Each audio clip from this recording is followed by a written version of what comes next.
the injuries they get, can you throw back to the injuries they had or the way they trained in the junior academy teams? And you've got a pretty strong football school here, and your players do go on to higher level and hopefully into the Titans and that. So how do you see it? Do we have a parallel with that problem here? I think we can, and we do in some circumstances have a problem with overplaying, but I'm sure if we monitor a couple of key factors, we can avoid the overplaying, because one of the things that does develop young people is they need to play a certain number of games, particularly at a good competitive level, to expose them enough to develop themselves under those playing conditions. From the training aspect, I do believe that we've made great advances in Australia in the last probably 5 years in gearing junior training at producing a long-term athlete rather than trying to produce an NRL athlete at 16 years of age. I think that's a massive problem. Some programs are geared a little that way, but I believe as a sport we're really learning, and we're taking on this business of producing a long-term athlete. And I think if we do that, we won't have overtrained our kids. We'll have produced through functional training an athlete that will get fewer injuries and will have a far better base for us to produce an NRL athlete out of. We've worked really hard at that here at Palm Beach Currumbin over the last, probably 10 years. We've prided ourselves on not trying to copy what an NRL club does with kids, but to gear our training at keeping training fun, but producing a young body which is geared towards long-term athletic development. Now, just on that, how do you liaise with, say, I've got here school, club, feeder club, which could be the same club, or NRL, but at the top end there, the school and the clubs, how do you liaise with them? Because some of these kids will be training with the club and school too, wouldn't they? Okay, yes they are. There's kids involved in club and rep teams at both levels, and they're also involved with NRL clubs. We're in a position where if I start from a school base, I work as part of the Queensland Secondary Schools Rugby League organisation, and we work as part of the Australian Secondary Schools Rugby League operation. We produce a calendar in November each year for the following year, and we've recognised this problem of overplaying kids. We also recognised it seemed to work hand in hand when we developed this system back probably about 8 years ago, that we were reducing our numbers in some competitions because the best kids were so dominant against lesser kids. So what we've done is in schoolboy footy is tier our competitions in Queensland, so the best kids play the best kids, and so that they are then not allowed to play in a local competition, and that way we've been also able to expand ourselves at grassroots level. Now the key to it is that in school footy, a league player only plays in one tier of competition. If he's allowed to play at a higher level, but then come back and play for Palm Beach Currumbin in the Gold Coast competition, we'll destroy that competition and we'll destroy the kid because he's played in too many competitive games. We took as our philosophy back then, if a kid played one game was eligible to play one game for his school per week, then we'd make a really positive contribution to not overplaying kids. I believe that if we did that at club level as well, that they only were allowed to play one school, one club game per week, whether it be representative or school game, then we'd be a long way towards solving our problem of overplaying kids.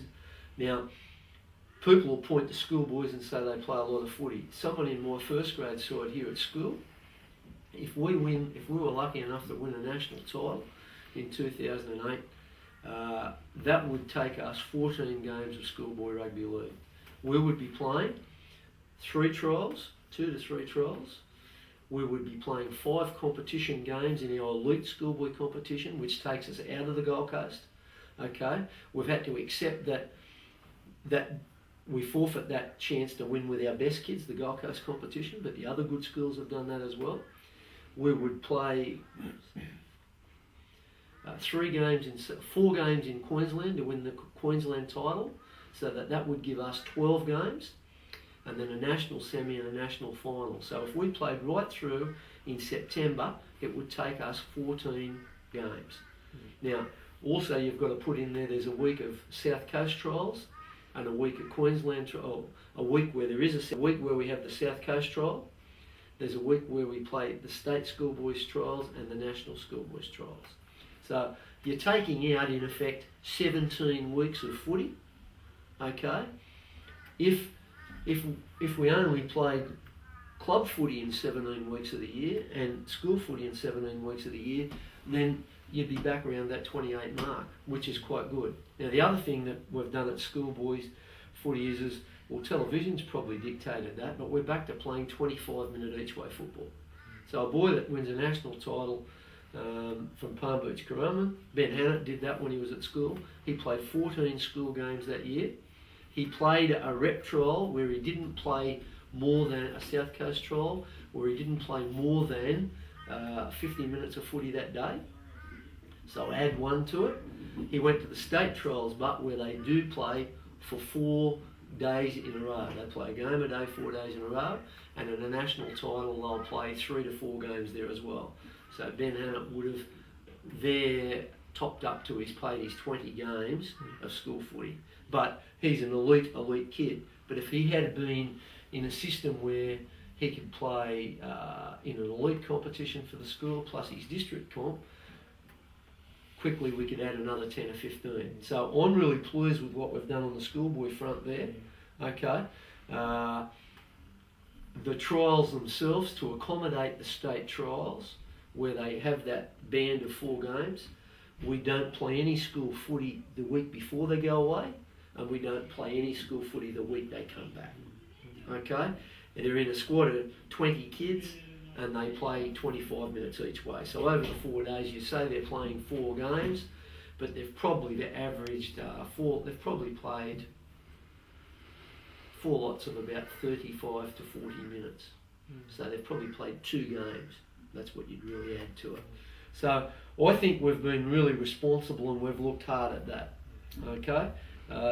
If we turn our attention to the club stuff, I believe that they're looking at a similar model now. Do you work with them on this at all? We present our calendar and we talk all the time. Okay, I'm in a situation where I encourage my kids, if they've played in their clubs, to play club footy, because I believe that we are both partners in the development of them. I think there's great coaches in the club system, and there's been some great coaches in the school system, and I think a kid's going to be far better enriched by having, one of my coaches, or Rod Patison, coach them, and then they go off to club level and they get one of their coaches coaching them as well. Because I think where we're probably going is to the Islander invasion, explosion in our game. And I've heard this comment made as a possibility to limit the impact of those bigger kids on the littler kids. I think we need to be upfront and we need to be honest about it and say that rugby league is like Australia. We're a real mixture of races and backgrounds, and that's not going to change. And I think the different cultures and ethnicities in the game has only really enriched it. And I was only saying, someone the other day was saying to me that, what about all the Islanders that have come into the game, and, isn't that unfair? And I've thought to myself, well, gee, it's accelerated our skill drills in tackling and all of that sort of stuff so that our kids are safe and so that we can handle them. The Islanders are here and they're here to stay. And as I say, they've enriched our game because they've brought other skills and abilities. It is a fact of life that there is a portion of them, probably a larger portion than Australians, that are earlier developers. So I say that it's probably encouraged and accelerated our skill development in the areas of defence. Maybe